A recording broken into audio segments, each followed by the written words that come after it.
Now we are moving to the why smart notes. मैं smart notes क्यों आपको पढ़ाने जा रहा हूं, ये बहुत जानना बहुत जरूरी है। ये वाई बहुत इंपॉर्टेंट होता है। ओजांग सर 1 घंटा मैं दे रहा हूं, आप 1 घंटा अपना दे रहे हैं, तो दोनों की अपनी अपनी कीमत है। Let's start it. हम ये क्यों कर रहे हैं? सबसे बड़ी बात है, जब हम स्मार्ट नोट्स बनाते हैं, smart notes not conventional notes, याद रखना मैं इस वाले जो है वो नोट्स का विरोधी हूं। चाहे आपको मेरा समर्थन करना हो ना करना हो, या आप अपना जाने, लेकिन मैं हमेशा स्मार्ट तरीके से बात करता हूं। अगर आज आपको इस कंपटीशन में आगे जाना है तो केवल हार्डवर्क काम नहीं करेगा। हार्डवर्क के साथ टाइम सेविंग यानी कि समय को बचत करने वाली तकनीकों पे आपको बहुत काम करना पड़ेगा, क्योंकि समय ही आपका दोस्त और समय ही आपका दुश्मन है। याद रखिएगा, ये टाइम टॉपर के लिए भी सेम है और आपके लिए भी सेम है। दुनिया की कोई माइकलाल ऐसा पैदा नहीं हुआ जिसकी घड़ी में 48 घंटे बचते हो। बस आपको स्मार्ट टेक्निक्स का प्रयोग करके अपने 24 घंटे को 48 घंटे में कन्वर्ट करना सीखना पड़ेगा, और वही सिखाने के लिए मैं यहां पर आया हूं। तो स्मार्ट नोट्स जो है वो उसमें सबसे बड़ी फायदा होता है कि टाइम सेविंग यानी समय की बहुत बड़ी बचत करते हैं।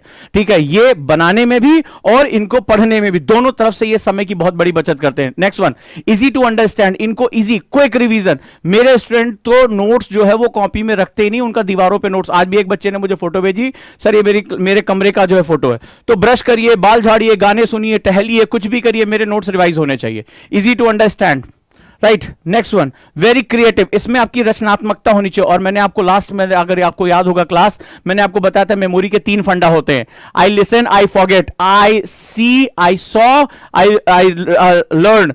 अब मैंने क्या किया, मैंने देखा, मुझे याद हो गया। Remember, I do, I learn. अब मैंने करके देखा, मैं सीख गया। तो अगर सीखना है, क्रिएटिविटी लेकर आनी है, तो आपको इस तरह के नोट्स में जाना पड़ेगा।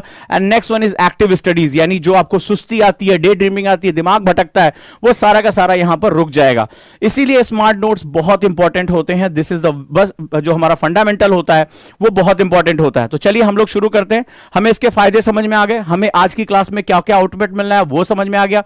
अब हम इसको एक्सप्लोर करने जा रहे हैं कि हम इसको एक्सप्लोर 1 बाय 1 कैसे करेंगे। चलिए, स्मार्ट नोट्स मैंने आपको पहले बताया था कि मिनिमम 4 तरह के होते हैं हायर लेवल पे। लोअर लेवल से स्मार्ट नोट्स, एक कन्वेंशनल नोट्स बनाते हैं, इसके बाद भी इसके जो है वो अलग अलग लेवल होते हैं, जो आपकी मैच्योरिटी के साथ आपको सिखाए जाते हैं। जो इंटरनेशनल, टोनी बुज़ैन इसके जो है लीडिंग एक्सपर्ट थे, वो बेसिकली इसके फंडामेंटल्स होते हैं। तो इस पे कई लेवल होते हैं। जो मैंने देखा है अभी तक मेरे अपने अनुभव से, जो टॉपर्स होते हैं, जो मतलब यूपीएससी को टॉप करते हैं, एग्जाम्स को टॉप करते हैं, वो साइनॉप्सिस बनाना सीख जाते हैं। मतलब अपनी प्रैक्टिस में वो साइनॉप्सिस बनाना सीख जाते हैं। साइनॉप्सिस ऐसा होता है कि अगर वो नोट्स आपको दे भी दें तो आप कभी भी उसका यूटिलाइजेशन नहीं कर पाओगे। मतलब वो इस तरह से होता है कि वो उनकी कोडिंग और डिकोडिंग के साथ चलता है, और इतने छोटे छोटे नोट्स होते हैं, इतने छोटे छोटे। अब इस कंडीशन में क्या होगा कि वो पूरा, मतलब अगर वो सेंटर तक भी जा रहे हैं एग्जाम देने मेंस का, तो उतनी देर में वो अपना नोट्स रिवाइज कर सकते हैं। और आप मोटा पोथा लेकर घूमते हैं, आप नोट्स रिवाइज नहीं कर सकते। This is the fundamental. जो टॉपर्स होते हैं वो कोई अलग लोग नहीं होते हैं, वो हर काम को अलग करते हैं। मैंने लास्ट टाइम आपको बताया था, जब मैं आपकी कल क्लास ले रहा था, तो मैंने कहा था कि टीना डाबी ने आंसर लिखा इसलिए नहीं महत्वपूर्ण हुआ, टीना डाबी को आंसर लिखना आया इसलिए टीना डाबी का नाम हुआ और उनका सिलेक्शन हुआ। That is a very important thing. मैं वापस आपको जो है वो यहां पर लेकर आ रहा हूं। तो जो सबसे पहले मेथड में आप लोगों को सिखाने जा रहा हूं, प्रैक्टिकली मैं आपको सिखाऊंगा होता कैसे है। लास्ट टाइम मैंने इसका ओवरव्यू लिया था कि कैसे इसमें हुकिंग की जाती है, फ्लो कैसे क्रिएट किया जाता है, और गलती क्या होती है आपसे, यह मैं आपको बताने की कोशिश करूंगा आज। और कैसे मैं अपनी क्लास में अभी आप दिखाऊंगा कि मेरी क्लास में ओजांकियंस जो हैं वो कैसे इसी तरह नोट्स करते हैं। उनका नोट्स करने का तरीका ही बदल चुका है, और इंस्टा पे मैं शेयर कर रहा हूं, उसको हजारों लोग देख रहे हैं। सो इसका नाम है LWMI, जो फर्स्ट मैंने जो है डेवलप किया है। That is a less word more information, यानी कम से शब्दों में ज्यादा से ज्यादा जानकारियों को लेकर आने की जो विधि होती है उसको हम लोग LWMI कहते हैं, लेस वर्ड मोर इंफॉर्मेशन। बहुत ही इंपॉर्टेंट मेथड होता है, और मेरी पूरी क्लासेस जो होती हैं, सभी जानते हैं कि मैं अपने नोट्स को डेवलप करता हूं और मेरी हैंड राइटिंग में मैं क्लास में पढ़ाता हूं। वो कोई स्लाइड व्लाइड वाला हमारे यहाँ चक्कर थोड़ा सा नहीं होता है। हमारे यहाँ वो वाला नहीं होता, टीचर ऐसे जो मुंह करके ऐसे गोल गोल घेरता रहे किसी और की बनाई हुई पीपीटी पे, वो हमारे यहाँ नहीं होता। आपको पता होगा, सारे जितने बच्चे मुझे जानते हैं, मेरी क्लास में हैं, वो ये जानते हैं कि मैं कार्टून्स, कैरेक्टर्स और LWMI बेस पे अपने नोट्स खुद प्रिपेयर करता हूं। Let's start it. अब LWMI को हम लोग सीखने जा रहे हैं, लेकिन इसके कुछ फंडामेंटल्स है, याद रखिएगा। ठीक है, आप ये सोचेंगे कि कुछ लाइनों को खींच देने से LWMI प्रिपेयर हो जाता है, नहीं होता है। मैं आपको सैंपल दिखाता हूं, और अगला सैंपल बहुत इंपॉर्टेंट है। ठीक है, अब इसकी प्रक्रिया क्या होती है एलडब्ल्यूएमआई मेथड्स की, राइट? एलडब्ल्यूएमआई की प्रक्रिया लिखिए, मैं इसको बोलता हूं आर्ट है। मैंने बताया था एक तो इसके लिए स्किल चाहिए, दूसरी इसके लिए क्या चाहिए, प्रैक्टिस चाहिए, और तीसरी कंसिस्टेंसी चाहिए, यानी किसी भी चीज को दक्षता उसकी जो है वो लगातार अभ्यास, और तीसरा लगातार जो है उसके साथ निरंतरता बनाए रखना।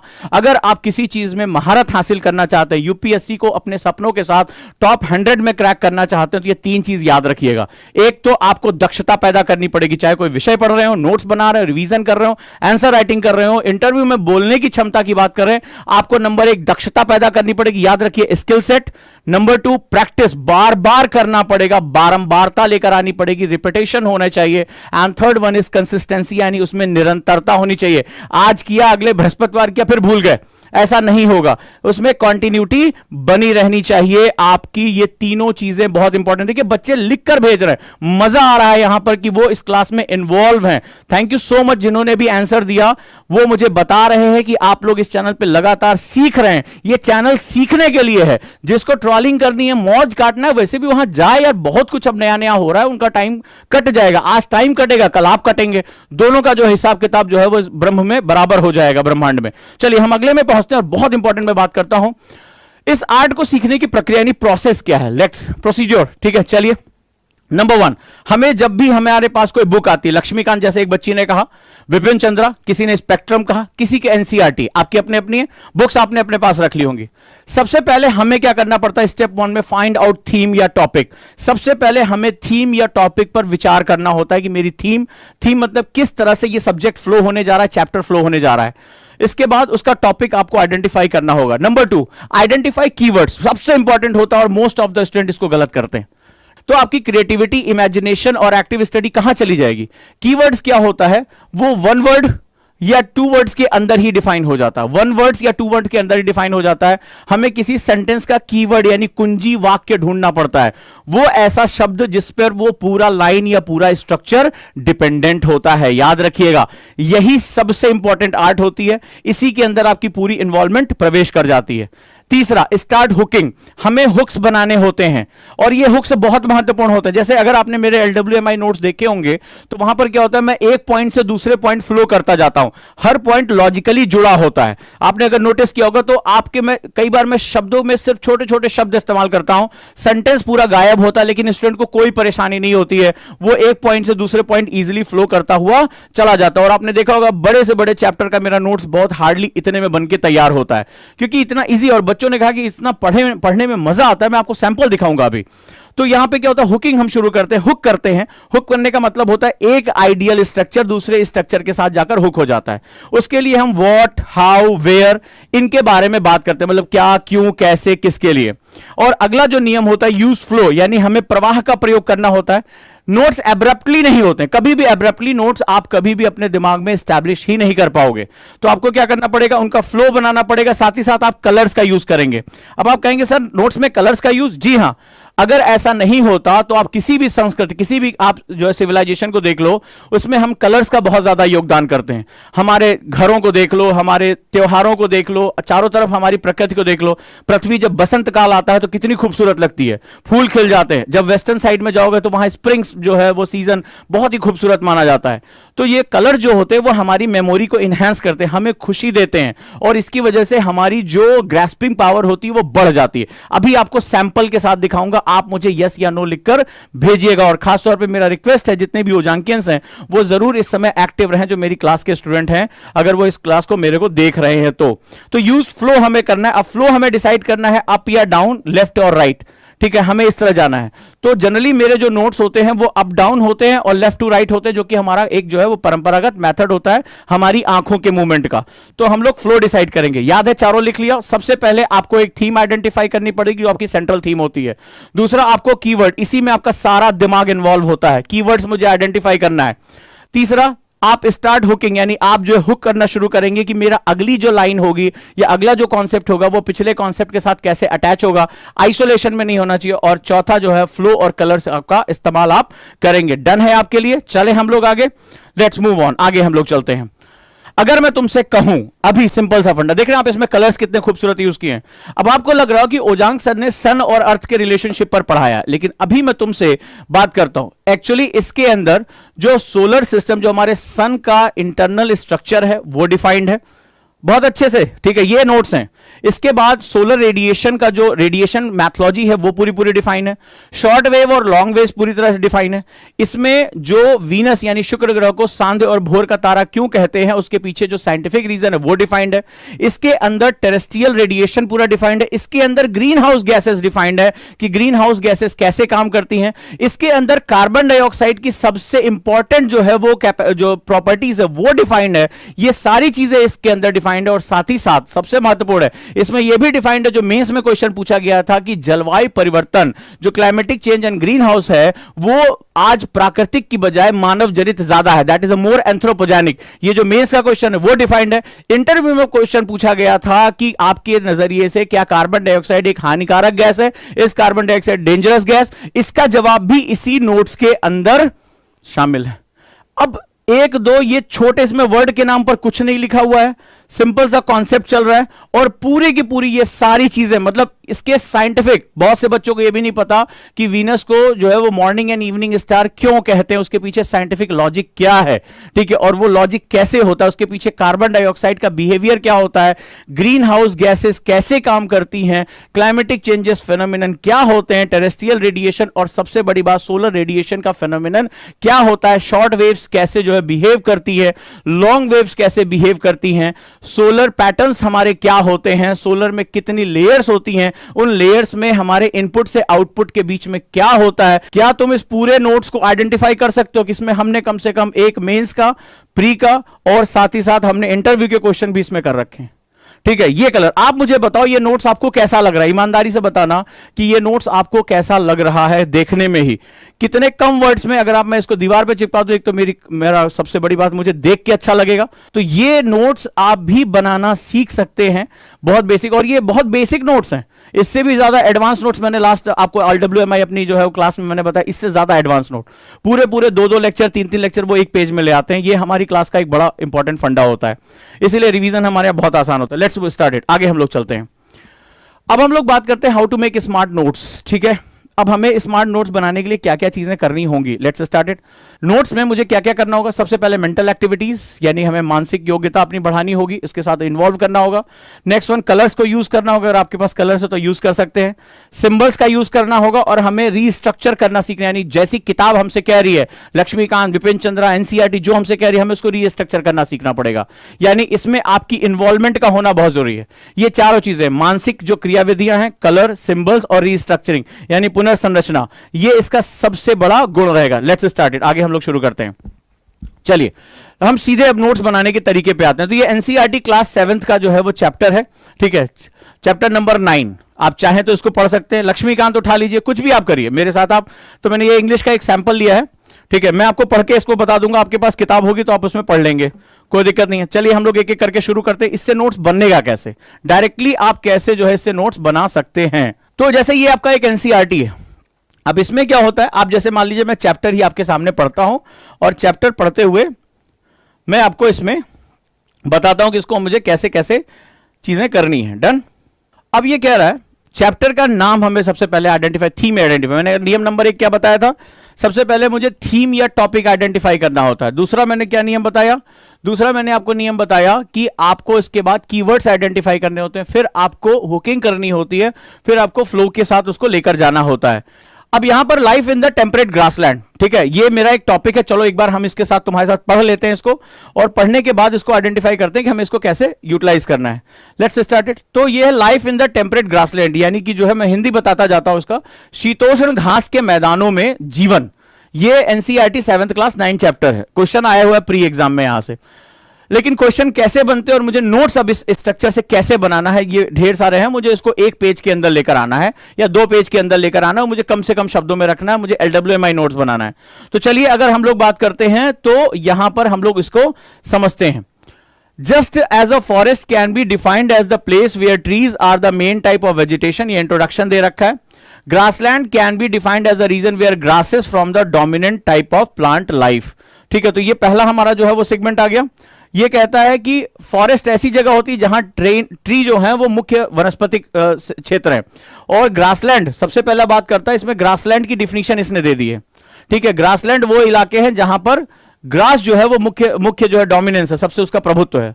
Grassland makeup almost quarter of the total land surface, और कहा जाता है कि 1/4 जो भूमि है वो ग्रासलैंड है पूरे संसार की।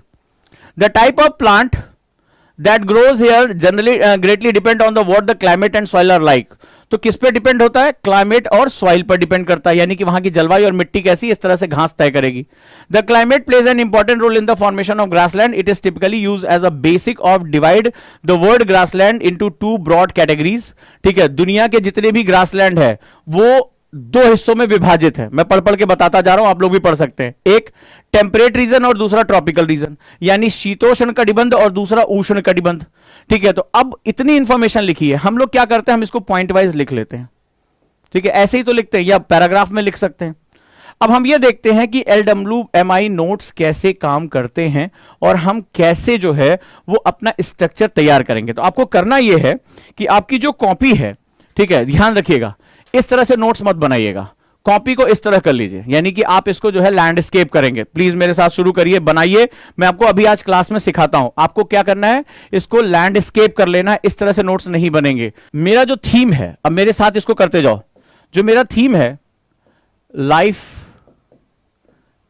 In temperate zone. मैं अगर इसको नोट्स को बनाऊंगा तो मैं इसको कैसे बनाऊंगा, स्टाइल आप सीखना चाहो तो सीख लो। Life in a temperate zone, ये क्या है, मेरा मेन थीम है। बट या टेम्परेट ग्रासलैंड, ठीक है, ये वर्ड है, यहां पे थीम आया हमारा ग्रासलैंड।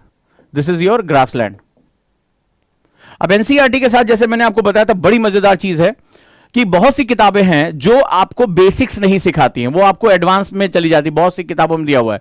लेकिन अभी मैंने एनसीईआरटी का पैसेज जो आपके सामने पढ़ा, उसने इसी के अंदर ही आपको सारा कॉन्सेप्ट दे दिया। सबसे पहले मुझे क्या करना है, मुझे जब मैं कोई भी, एक नियम होता है, यूपीएससी कहता है कि जब भी किसी शब्द का इस्तेमाल करो, when you use any word, उसकी मीनिंग के बारे में तुम्हें पता होना चाहिए। अब सबसे पहले मैं क्या करूंगा, सबसे पहले मेरे लिए व्हाट इज द टेम्परेट, मैं सबसे पहले टेम्परेट लेकर जाऊंगा, ठीक है। तो अगर मैं यहां पर बात करूं कि above 23.5 degree north and south से ऊपर और लगभग 66 डिग्री से नीचे अगर मैं बात करूं, तो मुझे यहां पर क्या मिल जाएगा, ये दोनों अक्षांशों के बीच में मुझे ये टेम्परेट जोन मिल जाएगा, ठीक है। तो लगभग 23.5 से 44-45 तक भी होता है, लेकिन 66 तक अगर हम कटिबंधों की बात करें तो हमें यहां पर हमें टेम्परेट जोन दिखाई पड़ता है, ठीक है। थोड़ा सा lower side and upper side हमें ये टेम्परेट जोन दिखाई पड़ता है। तो जब मैंने टेम्परेट शब्द का इस्तेमाल किया तो मुझे पता होना चाहिए टेम्परेट क्या होता है।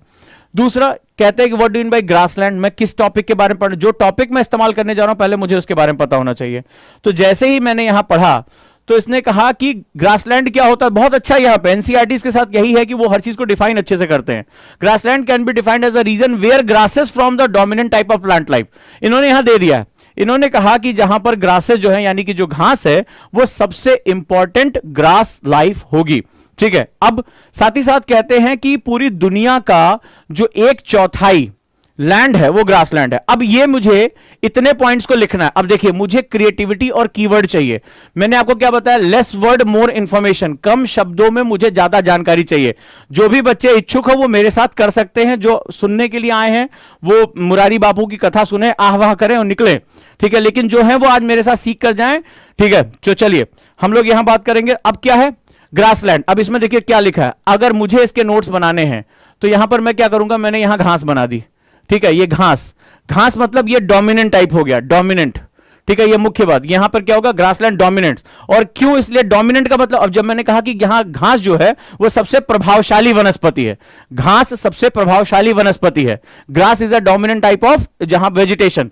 तो मैंने डोमिनेंट का मतलब, लेकिन मैं डोमिनेंट यानी प्रभावशाली है, प्रभावशाली का मतलब क्या होता है, ठीक है। तो प्रभावशाली को मैंने कहा, इसमें यूपीएस इसी ने ही एक सिंपल सा मैंने कलर चेंज किया और मैंने इसमें दिखाया, और इसमें लिखा था कि वर्ड का, ये वर्ड है, पृथ्वी है हमारी, तो वर्ड का लगभग 1/4, अब मैंने क्या किया, 1/4 हिस्सा, ध्यान से देखो, विश्व का 1/4 हिस्सा ग्रासलैंड है।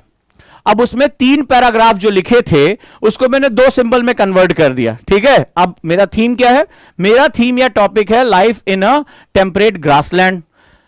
सबसे पहले what do you mean by temperate? Temperate कहते किसको? शीतोष्ण होता क्या है, ठीक है, तो मैंने ये बता दिया। अब आपके जलवायु विज्ञान के टीचर ने यहां पढ़ा दिया कि इस जोन में एक्चुअली में सन का एंगल तिरछा पड़ता है, यानी सूर्य की किरणें धीमी पड़ती है। आप चाहो तो वहां सिंबल बना सकते हो। दूसरा, ग्रासलैंड का मतलब क्या होता है? Dominant type of vegetation. कितना डोमिनेंट? कहा कि विश्व का 1/4, 1/4। इसको मिलाओगे तो क्या होगा? ये आपका क्या है? 1/4 हो गया। दिस इज 1/4 हो गया, मेरा काम हो गया। मुझे कोई लाइन नहीं लिखनी है, मेरे अपने सिंबल से मैं किसी को अपना नोट सुधार दे दूंगा, 4 गाली देते हुए मुझे वापस करेगा, बोले रख ले, पता नहीं क्या गोजा पा जाए इसमें, ठीक है। ये कोई नोट्स होते हैं, लेकिन तुम्हें पता है कि तुमने इसमें बनाया है। अब ये क्या है? दिस इज नोन एज, ध्यान से समझना, मैं यहां आपको पहले सिखाने के लिए पढ़ा रहा हूं कि इसको हम लोग बोलते हैं की वर्ड्स। यही है की वर्ड्स। कीवर्ड्स का मतलब होता है चाबी जो होती है वो पूरे ताले को, इतने बड़े से ताले को एक चाबी खोल देती है। तो इसका मतलब है कि इस पूरी कहानी में मैंने कीवर्ड को आइडेंटिफाई किया और कीवर्ड्स को कन्वर्ट कर लिया अपने सिंबल्स में, क्रिएटिविटी इस्तेमाल की। अब आप ये सोचिए, मुझे ईमानदारी से जो स्टूडेंट है, कि जब आप इसको सोच रहे होंगे, इमेजिन कर रहे होंगे खुद को एक्टिव, तो क्या आप सोच सकते हैं कि आपका दिमाग भटक सकता है? आप सोच रहे होंगे कि मैं इस पूरी लाइन को कैसे एक सिंबल में इस्तेमाल करूं, और आप आश्चर्य करेंगे अगर आपको मौका मिले। क्योंकि मेरे पास टॉपर की कॉपी है इसलिए मैं जानता हूं, ठीक है, तो लेकिन एक वो है कि मैं उसको शो नहीं कर सकता आप लोगों को। 2-3 कॉपियां हैं मेरे पास। मैंने देखा है भाई साहब उनके मतलब सब्जेक्ट टू सब्जेक्ट के नोट्स ये पतले पतले, और वो इस तरह की चीजें करते हैं, तभी उनके लिए पढ़ना आसान, तभी एक पेज में आपका सब कुछ आ जाएगा। तो मेरा टॉपिक हो life in A temperate grassland. Grass is a dominant type of vegetation, ठीक है। अब ये घास मैंने बना दी, और कितना? 1/4 हिस्सा संसार का ग्रासलैंड है। चलिए आगे चलते हैं, डन है। अब आ जाओ, ध्यान से आगे पढ़ो। इसमें बहुत अच्छी चीज, as a climate plays an important role in the formation of grassland. तो अभी मैंने फिर वापस आता हूं, अब ये मेरे पास क्या है? ये बहुत इंपॉर्टेंट लिखा हुआ है। जब भी आप पढ़ोगे तो क्लाइमेट, जब आप मेरे साथ ज्योग्राफी पढ़ते हो, मैं हमेशा कहता हूं जिसके पास क्लाइमेट की चाबी है, जिसने इस चैप्टर को पकड़ लिया, भूगोल उसका है। मैं क्लाइमेट के बेसिस पे कोई भी चीज प्रूव कर लेता हूं अपनी ज्योग्राफी में। तो क्लाइमेट कहता है कि सबसे इंपॉर्टेंट रोल, यानी सबसे महत्वपूर्ण भूमिका जो है वो उपलब्ध करता, और ये जो ग्रासलैंड है वो दुनिया भर का ग्रासलैंड 2 भागों में विभाजित है।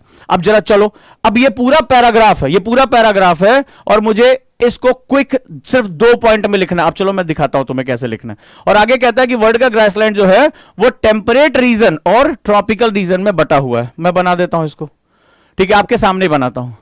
अब ये जो ग्रासलैंड है, यहां से इसने कहा, ये जो ग्रासलैंड है इसमें जो क्लाइमेट है,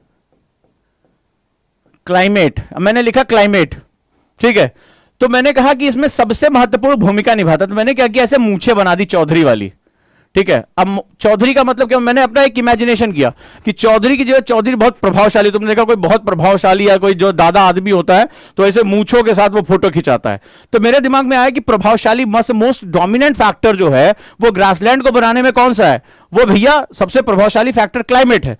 तो मैंने लिख दिया क्लाइमेट सबसे प्रभावशाली फैक्टर। और आप ये मत कहना कि सर ये नहीं आता, मैं आपको प्रूव करके दिखाता हूं। कभी मेट्रो, बस, कहीं सफर किया है आप लोगों ने? मैं आपको बताता हूं, आपके अंदर ये चीजें हैं। कल किसी बच्चे ने कहा हमें कुछ नहीं आता, तो भाई हम कहना कि दूसरे ग्रह से थोड़े ना आए हो।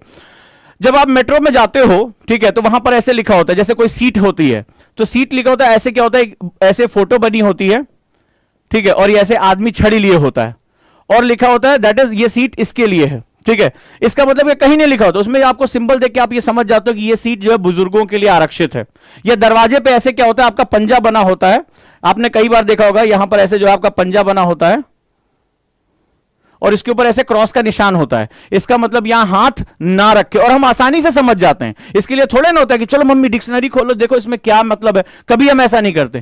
That means the creative symbols is the part of our imagination. हमें पहले से ही उसके बारे में पता होता है, हमें इस स्किल को जो आपके पास पहले से ही है उसको यूटिलाइज करना है। अब जरा देखो कि मैं यहां क्या आपके सामने नोट्स बनाने जा रहा हूं। मैंने क्या किया? इस क्लाइमेट को प्रभावशाली कारक है।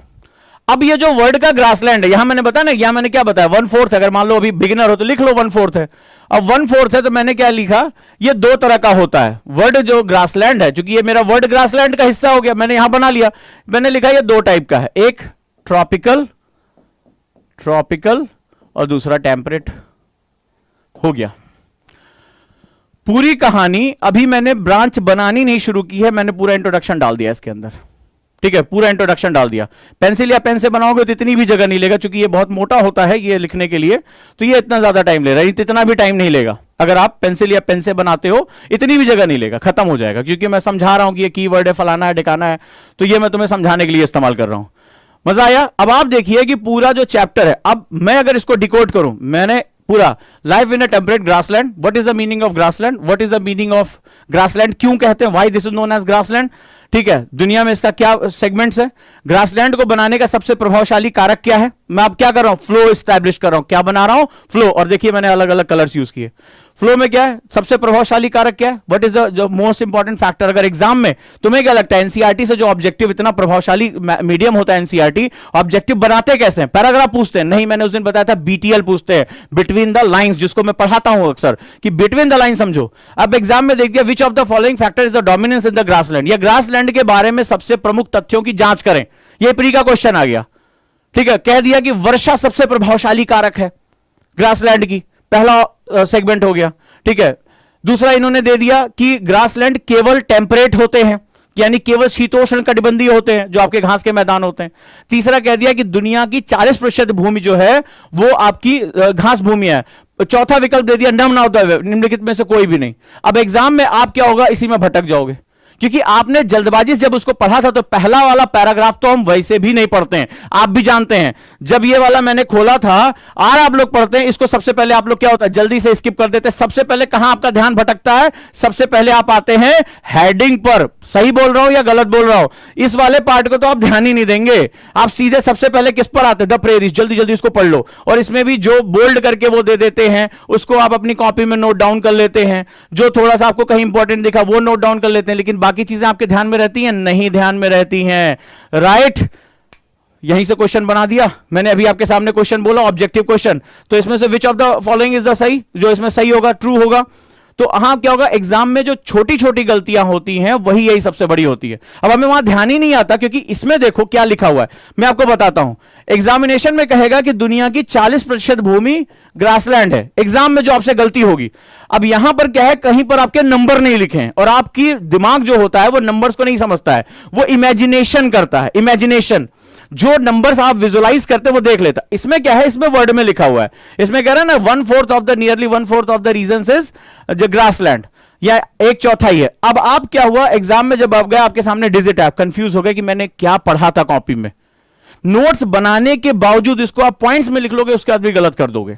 राइट है, ये सबसे इंपॉर्टेंट। बच्चों से होती गलतियां, मैं तो हजारों बच्चों से मिल चुका हूं। कितने क्वेश्चन सर, 75 क्वेश्चन सही किए हैं सर, 78 क्वेश्चन सही किए हैं। 2 दिन बाद सर नहीं हो रहा है प्री, सर 25 क्वेश्चन गलत हो गए, सर 24 क्वेश्चन गलत हो गए। वो यही रीजन होता है। वहां पे क्या होता है, क्योंकि यहां आपने पढ़ा है डिजिट, यहां आपने पढ़ा वर्ड, यहां आ गया डिजिट, खेल गया आपके साथ। अब वहां दिमाग में नहीं आता यार कितना किताब में पढ़े थे, कितना परसेंट था, तो फिर वहां आपसे सिलेक्शन में गलतियां हो जाती हैं। डन है। अब वहां पे सिंपल सा पूछ लिया कि जो है वो वर्षा सबसे इंपॉर्टेंट। अब आपने क्या हुआ, आपको लगा कि वर्षा ही क्लाइमेट है, नहीं, वर्षा जो होती है यानी रेनफॉल होता है वो क्लाइमेट का एक फैक्टर होता है। क्लाइमेट में बहुत कुछ आ जाता है वहां के लिए, सिर्फ जो है वो रेनफॉल। अब आपको लगा रेनफॉल, यस यस यही तो क्लाइमेट है, और आपने वहां टिक मार दिया, खत्म हो गया खेल। ठीक है, तो आपको बहुत ध्यान से बीटीएल, मैंने हमेशा कहा बिटवीन द लाइन, यही तो सबसे खास बात है। एनसीईआरटी या लक्ष्मीकांत ही है, विपिन चंद्रा की बात करो, स्पेक्ट्रम की बात करो, उसमें बीटीएल निकालना पड़ेगा, उसमें फैक्ट्स को निकालकर यूज करना पड़ता है। ठीक है, और हमें अपने लिए उसको मॉडिफाइड करना पड़ता है। इसीलिए मैंने कहा रीस्ट्रक्चरिंग, बहुत सोच समझ के लाइन लिखी थी, रीस्ट्रक्चर करना पड़ेगा, तब जाकर यूपीएससी जो है वो आप क्रैक कर पाओगे। ये किताब तो सबके पास है, जो 13 के 13 लाख लोग जो है फॉर्म भरेंगे उनके पास सेम यही किताब है, अलग नहीं छपती है, सबके लिए यही वाली छपती है। देखो तुम्हारे यहां भी जो होगी वो बिल्कुल ऐसे ही होगी, अलग नहीं होगी, यही फोटो यही सब कुछ। लेकिन क्या फर्क होता है, कुछ लोगों को पता होता है कि इसमें से क्या निकालना है, और कुछ लोगों को नहीं पता होता क्या नहीं निकालना है। अब हम आ जाते हैं, यहां से हमने कर लिया, ये हमने इसको देखो, आपने देखा इतने लाइन इतने वर्ड्स थे, और इसमें मैंने कोई भी शब्द का इस्तेमाल किए बिना या 1-2 शब्दों का इस्तेमाल किया, नोट्स बना लिए। अब आ जाते हैं, अगला सबसे इंपॉर्टेंट है प्रेरी। यहां से क्वेश्चन प्री में कई बार पूछा गया है, तो अब मैं क्या करूंगा, प्रेरीज पे आ जाऊंगा। अब मेरे मेन थीम से मेरा कीवर्ड जाएगा, मेरी मेन हेडिंग जाएगी। अब पहला तो यहां पर मैंने प्रेरीज के बारे में बात कर लिया। ठीक है, ये मेरा प्रेरीज हो गया। मैं इसको एक सर्किल में इसको घेर दे रहा हूं। ताकि ये मेरा मेन थीम पता चले। अब मुझे आगे जो भी करना है वो प्रेरीज के बारे में बात करते हुए करना है। चलिए देखते हैं क्या लिखा हुआ है। The temperate grassland of the North America known as the prairies. कहां पर? सबसे पहले टेम्परेट ग्रासलैंड जो है, जिसके बारे में हम लोग पढ़ रहे हैं, हमारा बेसिकली जो है टेम्परेट ग्रासलैंड ही हमारा चैप्टर है, तो हमें बार बार इसको लिखने की जरूरत नहीं है। आप क्या करोगे जब नोट्स बनाते हो तो टेम्परेट ग्रासलैंड में सबसे इंपॉर्टेंट आपने लिख लिया। जब मैं टेम्परेट की थीम में, जब मैंने क्या कहा, सबसे पहले मैंने थीम डिसाइड कर लिया। थीम डिसाइड करने का मतलब हुआ कि अब जो भी चीजें आएंगी मुझे बार बार उसको लिखना नहीं पड़ेगा, टेम्परेट ग्रासलैंड, टेम्परेट ग्रासलैंड। मैं क्यों अपना टाइम बर्बाद करूं? तो यहां इसकी सबसे खूबसूरती है कि मेरा हुक हो गया, इसके साथ मैंने क्या किया, इसको हुक कर दिया। कहां पाया जा रहा है? North America. ये मेरे लिए इंपॉर्टेंट है, ठीक है। प्रेरीज, तो प्रेरीज सबसे पहले होता क्या है, सबसे पहले हम गए, ठीक है, कहां पाया गया, ठीक है, वेयर, नॉर्थ अमेरिका, हो गया। तुमने लिखा, तुम्हें याद है, यह बहुत अधिक है तो उत्तरी अमेरिका या नॉर्थ अमेरिका लिख लो, बहुत ज्यादा मजा नहीं आ रहा तो, ठीक है। तो आपने नॉर्थ अमेरिका, यूएसए मत लिखना, नॉर्थ अमेरिका, इसमें कनाडा का भी हिस्सा आता है, ठीक है, तो याद रखिएगा, नॉर्थ अमेरिका लिख लिया। प्रेरीज कहते हैं it is a region of flat, gently sloping और hilly land.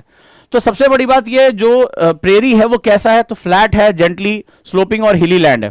For the most part prairies are the treeless but near the low lying plains, flanking rivers valley, woodland can be found. अब ये जो है prairie, ठीक है, ये question यहां पर आया हुआ है एग्जाम में। प्रेरीज जो होती हैं ये ग्रासलैंड होती हैं, जब ये जो नॉर्थ अमेरिका में पाई जाती है, यहां छुटपुट घास हल्की हल्की पाई जा रही है।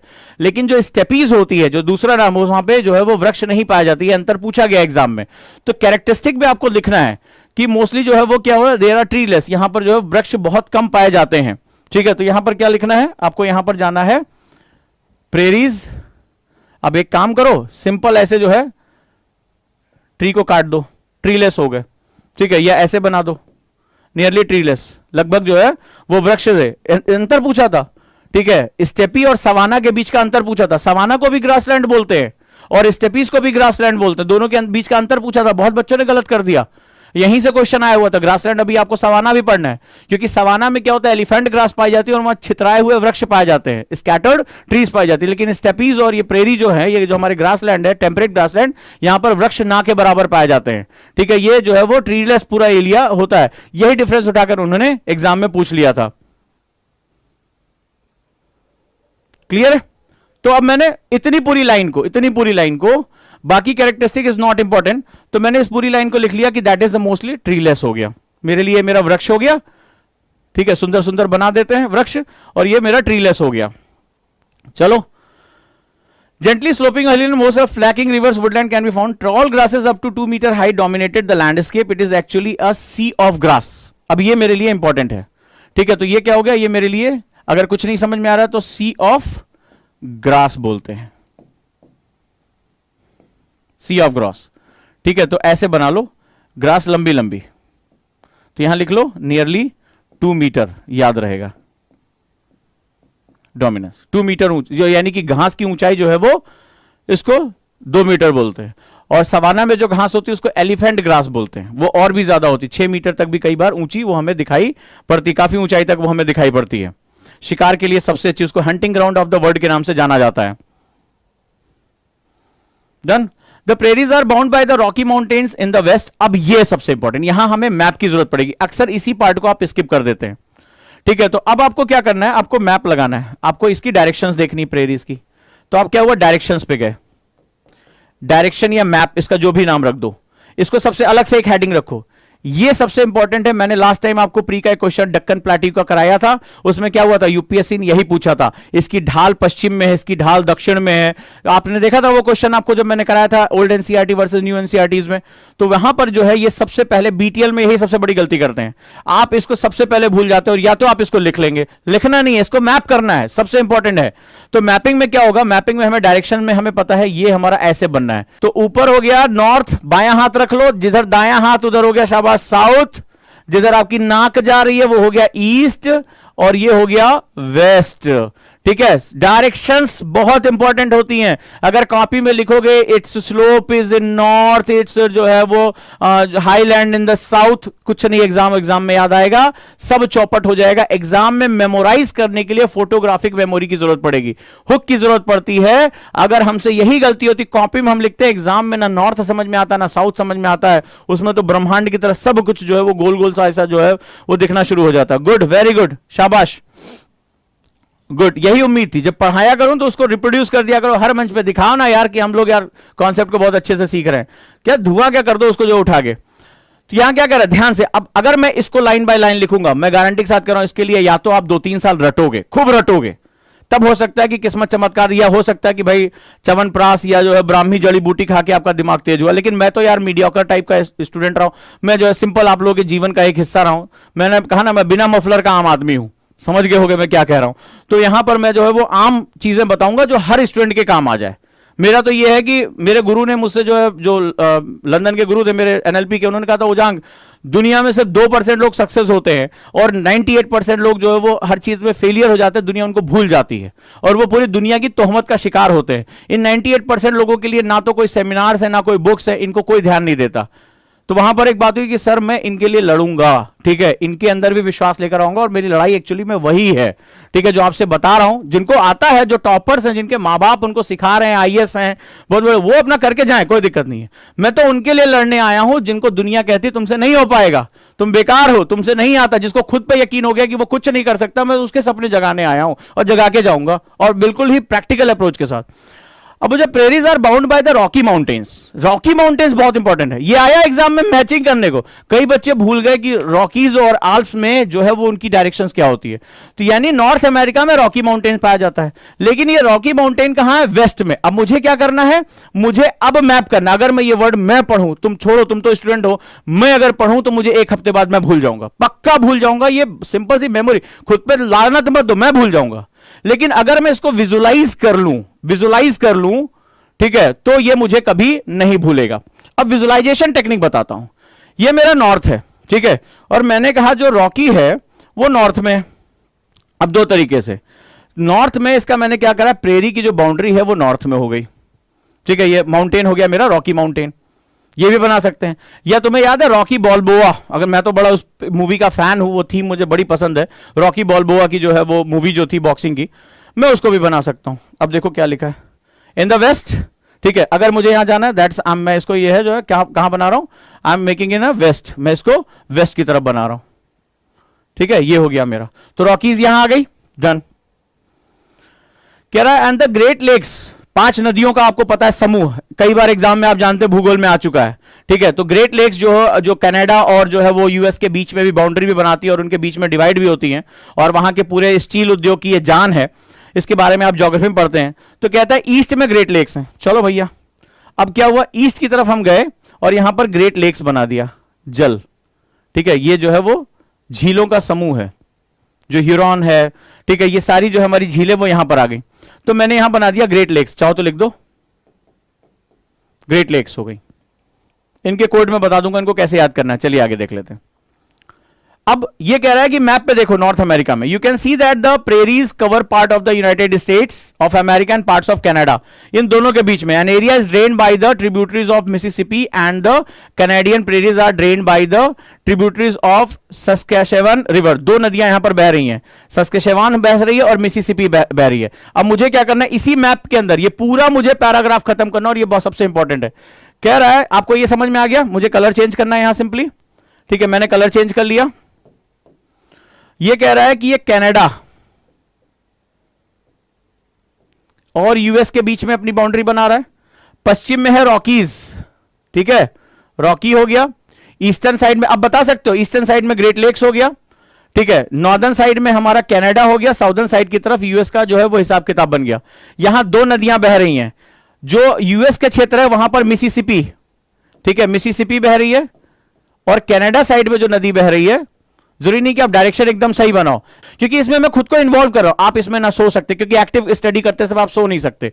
आपकी क्रिएटिविटी इन्वॉल्व हो रही है, आपका जो मेमोरी इन्वॉल्व हो रही है, आपका जो है वो सेगमेंट्स इन्वॉल्व हो रहे हैं। यस या नो, हाँ हो रहे हैं सर। मुझे अब ये देखकर, ठीक है, मुझे माउंटेन्स की डायरेक्शंस कभी नहीं भूलेगा, एग्जाम में मुझे ये चित्र याद रहेगा, मुझे वो पैराग्राफ मैं भूल जाऊंगा। देखो मैं अभी गलती कर गया था शुरुआत में, क्योंकि वो वर्ड्स हमारे दिमाग की टेंडेंसी होती है, वो इस तरह की चीजों को नहीं याद करता। मैप को हमेशा अगर ऐसा नहीं होता तो मुझे बताओ एटलस की बुक कभी छापी जाती? आज से नहीं, टॉलमी के समय से, जब उसने भूगोल की पहला जो है मैप निकाला था, तब से लेकर आज तक मैप की बुक पूरी दुनिया में पढ़ाई जाती, चाहे Orient black swan, Oxford. Map की बुक क्यों टीचर कहता कि मैप के बिना ज्योग्राफी नहीं पढ़ी जाती? यस या नो? क्योंकि जो आप विजुअलाइज जब तक नहीं करोगे तब तक आप उसको कभी भी समझ नहीं पाओगे। मैं तुम्हें बताता हूं, ये राज्य यहां है, ये बाउंड्री वहां है, वो जो है वो सीमा यहां है, कुछ नहीं मतलब है, राइट? आप मुझे बताओ, ये छोटा सा फिगर देखकर इस पूरी इंफॉर्मेशन को आप सीख सकते हो कि नहीं सीख सकते? करके दिखाया है, बता के नहीं, करके दिखाया, तुम्हारे सामने पढ़ के दिखाया है।